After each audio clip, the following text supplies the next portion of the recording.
નમસ્કાર મિત્રો, LC education YouTube ચેનલમાં ફરી એકવાર આપનું સ્વાગત છે। મિત્રો, આજના વિડીયોમાં આપણે જોઈશું ધોરણ 8 વિષય હિન્દી પેપરનું સોલ્યુશન। એ પહેલાં જો આ યુટ્યુબ ચેનલમાં તમે નવા હો तो चैनल ने लाइक करो, शेयर करो और सब्सक्राइब करो। प्रश्न एक, निम्नलिखित प्रश्नों के उत्तर लिखिए। सबसे पहला प्रश्न है, डायरी लेखन में किन बातों का स्पष्ट उल्लेख होना चाहिए। तो विद्यार्थी मित्रों, આપણે પહેલાં यह प्रश्न જોઈ લઈશું અને પછી એના जवाब છે આપણે પછી જોઈએ। બીજું છે, समस्या आने पर हमें क्या करना चाहिए। तीसरा है, चुटकुले पढ़ने या सुनने से हमें क्या लाभ होता है। बड़े लोगों के लक्षण कौन कौन से होते हैं। कच्छ नहीं देखा तो कुछ नहीं देखा, ऐसा क्यों कहा गया है। और छठा, शास्त्री के जीवन को निष्काम कर्मयोगी क्यों कहा जाता है। प्रश्न नंबर 2 है, दिए गए शब्द का उत्तर मिले ऐसी पहेलियों का निर्माण कीजिए। तो मित्रों, આપણે આ પહેલો અને બીજા પ્રશ્નોના જવાબ જોઈએ। तो पहलो प्रश्न હતો कि डायरी लेखन के में किन बातों का स्पष्ट उल्लेख होना चाहिए। तो जवाब है क्रमबद्धता, वास्तविकता, संक्षिप्त और सार। तो इन चीज़ों का डायरी लेखन में स्पष्ट उल्लेख होना चाहिए। बीजो प्रश्न तो समस्या आने पर हमें क्या करना चाहिए। तो उसका आंसर है घबराना नहीं चाहिए, डटकर उस समस्या का सामना करना चाहिए। तीजा प्रश्न का जवाब હતો चुटकुले पढ़ने या सुनने पर हमें आनंद मिलता है और हमारा स्वास्थ्य अच्छा रहता है। चौथा प्रश्न तो बड़े लोगों के लक्षण कौन कौन से हैं। तो बड़े लोग कभी अभिमानी नहीं दिखाते, अपने से छोटे लोगों का सम्मान करते हैं और सबको साथ लेकर चलते हैं। पांचवा प्रश्न तो एनो जवाब है कच्छ एक देखने लायक जिला है, जगह है। हमारे देश की कई विरासत कच्छ में पाई जाती है, इसलिए कहावत है कि कच्छ नहीं देखा तो कुछ नहीं देखा। प्रश्न नंबर 6 तो विद्यार्थी मित्रों, शास्त्री जी के जीवन को निष्काम कर्मयोगी क्यों कहा जाता है। तो उसका आंसर है उनकी देश सेवा, कर्तव्य निष्ठा, कर्तव्य भावना, प्रामाणिकता, समर्पण भावना जैसे कार्यों के कारण उनके जीवन को निष्काम कर्मयोगी कहा गया है। प्रश्न बीजो तो विद्यार्थी मित्रों कि नीचे दिए गए शब्द का उत्तर मिले ऐसी पहेली। तो सबसे पहला था सूरज। तो हमने यहाँ पहेली बनाई है, सबसे पहले आता हूँ, सबको प्रकाश देता हूँ, धरती का अंधेरा हरता हूँ। तो जवाब आवशे सूरज। बीजी पहेली थी जेनो આપણે તોતા એવો જવાબ લેવાનો હતો। તો એ છે મુझे मिर्च ज़्यादा है बाता और सीताराम सीताराम है आता। तो એનો જવાબ આવશે તોતા। प्रश्न 2 ब છે आपके मनपसंद कोई 2 चुटकुले लिखिए। तो ये विद्यार्थी मित्रों तमने आवड़ता हो एवा कोई हिंदी में 2 जोक्स जे आपणे सारा हो एवा अहींया तमारे लखवाना है। प्रश्न 3 છે जन्मदिन की बधाई देता हुआ पत्र अपने मित्र को लिखिए। तो विद्यार्थीओ આપણે અહીંયા જોઈશું કે હિન્દીમાં પત્ર લેખન આપણે કઈ રીતના કરવું। પત્ર લેખન કરતી વખતે આપણું જે સરનામું છે એ હવે આપણે ડાબી બાજુ લખવાનું છે। તો જોઈએ આપણે હિન્દીમાં પત્ર લેખન। તો વિદ્યાર્થી મિત્રો આ રીતના આપણે હિન્દીમાં પત્ર લખીશું। અહીંયા આપણે ડાબી બાજુ સરનામું આપણું લખીશું અને અહીંયા નીચે લખીશું પ્રિય મિત્ર રાहुल अच्छे होंगे, घर में सब कुशल होंगे। अगले दिन तुम्हारा जन्मदिन आ रहा है, मैं तुम्हारे जन्मदिन पर तुम्हारे घर नहीं आ सकता, इसलिए ये पत्र लिख रहा। तुम अपने जन्मदिन के इन अवसर को अच्छे तरीके से मनाओ, भगवान तुम्हारी हर तमन्ना पूरी करे और तुम्हें जीवन में सारी खुशियाँ दे। तुम्हारे माता पिता को मेरा प्रणाम कहना। तो विद्यार्थी मित्रों તમે ये जो ऊपर सरनामું લખ્યું છે એના નીચે જ આપણે પણ આપણું નામ લખવાનું છે। તો તમારા મિત્ર રાજેશ। તો આવી રીતના આપણે ये पत्र लेखन કરવાનું છે। परिच्छेद को पढ़कर उसके नीचे दिए गए प्रश्नों के उत्तर दीजिए। तो यह जो परिच्छेद है, तो यह जो परिच्छेद है वो हमें अच्छी तरह से पढ़ लेना है। उसके बारे में हम नीचे दिए गए प्रश्नों के उत्तर हमें देने हैं। तो सबसे पहला प्रश्न है इंसान सफलता कैसे प्राप्त कर सकता है। तो उसका आंसर है श्रम से इंसान सफलता प्राप्त कर सकता है।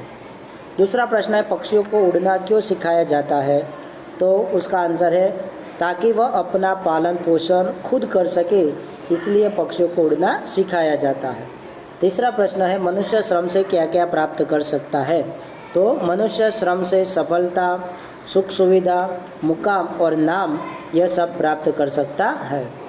चौथा नंबर का प्रश्न है रद्दी भी हाथ नहीं आती, उस मुहावरे का अर्थ देकर उसका वाक्य में प्रयोग कीजिए। अर्थ है कुछ भी हाथ नहीं आना। चोरों ने घर में चोरी करने के लिए प्रवेश किया, लेकिन उनके हाथ में रद्दी भी नहीं आई। प्रस्तुत परिच्छेद को उचित शीर्षक दीजिए। तो उचित 2 शीर्षक लिखना है। तो सबसे पहला शीर्षक हम लिखेंगे सफलता की कुंजी और दूसरा शीर्षक लिखेंगे श्रम का महत्व। प्रश्न नंबर 5 से विद्यार्थी मित्रों निम्नलिखित परिच्छेद का हिंदी में अनुवाद कीजिए। तो ये विद्यार्थी મિત્રો ફકરો આપેલો છે, આ ગુજરાતીમાં આખો ફકરો આપેલો છે, એને આપણે હિન્દીમાં અનુવાદન કરીશું। તો જોઈએ આપણે હિન્દીમાં એનું अनुवादन જોઈશું। एक लड़का नदी में डूब रहा था, इसलिए उसने मदद के लिए जोर से आवाज़ लगाई। एक आदमी जो वहाँ से गुजर रहा था उसको दया आ गई और नदी में कूद पड़ा और उस लड़के को बचा लिया। जब वह आदमी जीने लगा तब लड़के ने कहा तब लड़के ने कहा धन्यवाद। उस आदमी ने पूछा क्यों?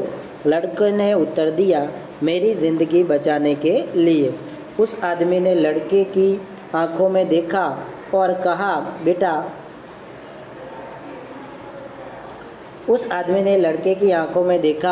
बेटा जब तुम बड़े हो जाओ तब सार्थक करना कि तुम्हारी ज़िंदगी बचाने लायक थी। जो निम्नलिखित वाक्यों में से विशेषण ढूंढकर उसका प्रकार लिखिए। तो पहला है आसमान का रंग नीला है। तो विशेषण है नीला और वह गुणवाचक विशेषण है। दूसरा है राम थोड़ी चीनी लेकर आया। तो थोड़ी वह विशेषण है और उसका प्रकार है परिणामवाचक। तीसरा है मुझे 4 मीटर कपड़ा चाहिए। तो वह भी तो उसमें 4 वह विशेषण है और उसका प्रकार है परिमाणवाचक। चौथा है वह आदमी कहाँ जा रहा है।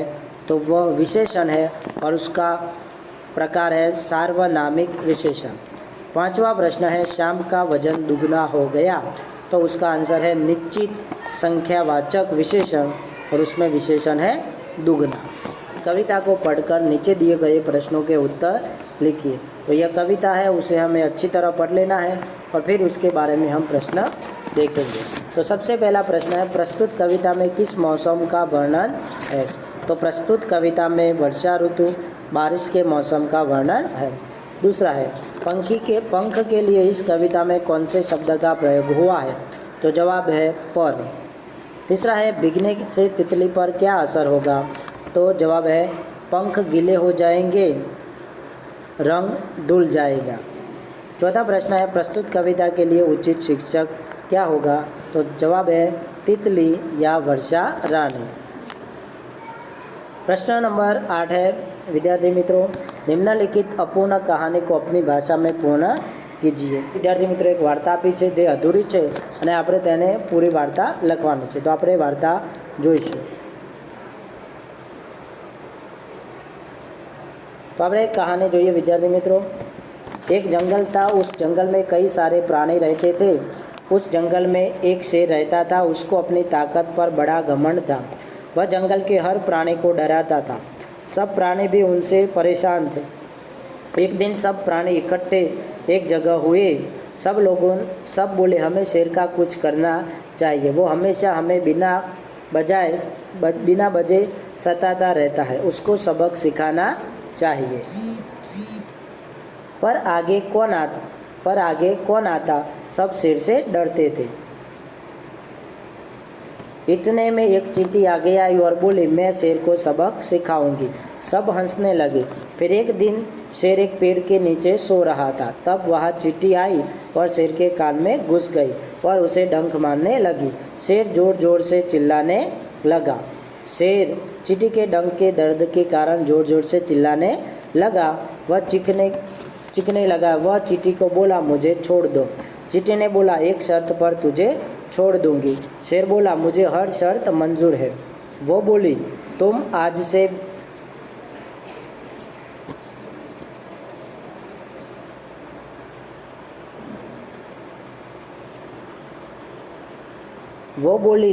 से बिना बात के किसी को परेशान नहीं करोगे। शेर मान गया। तब चींटी ने उसे छोड़ा। तो इस कहानी से हमें सीख मिलती है कि किसी अपनी ताकत का घमंड करना चाहिए नहीं। प्रश्न नंबर 9 कहावतों का अर्थ दीजिए।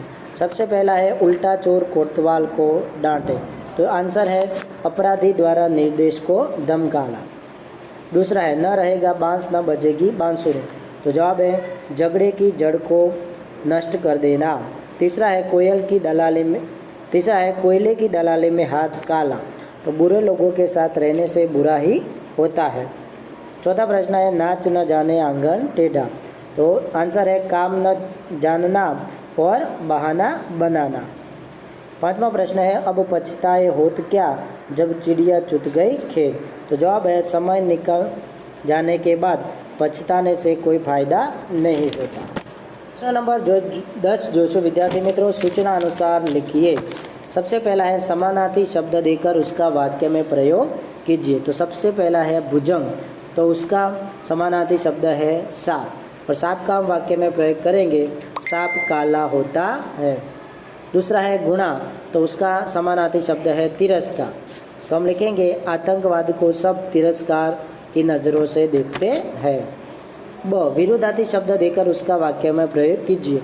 कुख्यात, तो हम लिखेंगे उसका विरोधी शब्द विख्यात। उसका अर्थ वाक्य लिखेंगे वीरप्पन विख्यात डाकू था। दूसरा शब्द है सुंदर, तो उसका विरोधी शब्द है खरा या बदसूरत, तो उसका हम वाक्य लिखेंगे राहुल खराब व्यक्ति है। तो है आँख नीची होना, मुहावरे का अर्थ देकर वाक्य में प्रयोग कीजिए। तो आँख नीची करना अर्थ होगा लज्जित होना। वाक्य लिखेंगे डाकू चक्रम सिंह की आंखें शर्म से नीची हो गई। प्रश्न 11वां सूचना अनुसार लिखिए विभक्त परिवार अच्छा या संयुक्त परिवार क्यों। तो विद्यार्थी मित्रों विभक्त परिवार अच्छा या संयुक्त परिवार क्यों, तो हम अपने विचार इसमें लिखेंगे। विभक्त यानी कि साथ में न रहने वाला परिवार, और संयुक्त यानी साथ में रहने वाला परिवार, और क्यों। तो जवाब है विद्यार्थी मित्रों हूँ बोलूँ छूँ तमे सांभળી लेजो। विभक्त परिवार या संयुक्त परिवार में से संयुक्त परिवार अच्छा होता है। क्यों, तो संयुक्त परिवार में सब एक दूसरे को मददरूप होते हैं। संयुक्त परिवार में एक व्यक्ति पर अगर कोई विडंबना या आफत हो जाती है तो परिवार के सदस्य एक दूसरे की मदद करते हैं, साथ में मिलजुल कर रहते हैं, इसलिए संयुक्त परिवार सबसे अच्छा होता है। बीजू से आपके गांव में बाढ़ आ जाए तो उस समय आप क्या करेंगे, गांव छोड़कर चले जाएंगे या गांव वालों की मदद करेंगे। अपने विचार कारण सह लिखिए। तो यह विद्यार्थी मित्रों તમારી જાતે લખવાનું છે કે તમારા ગામની અંદર પૂર આવી જાય તો તમે શું કરશો, ગાંવ છોડીને જતા રહેશો અથવા ગામમાં રહીને લોકોને મદદ કરશો। તો આ તો વિદ્યાર્થી મિત્રો આજનું ધોરણ 8નું હિન્દી વિષયનું પેપર સોલ્યુશન। જો વિડીયો પસંદ આવ્યો તો ચેનલને લાઇક કરો, શેર કરો અને સબસ્ક્રાઈબ કરો। જય હિન્દ, જય ભારત।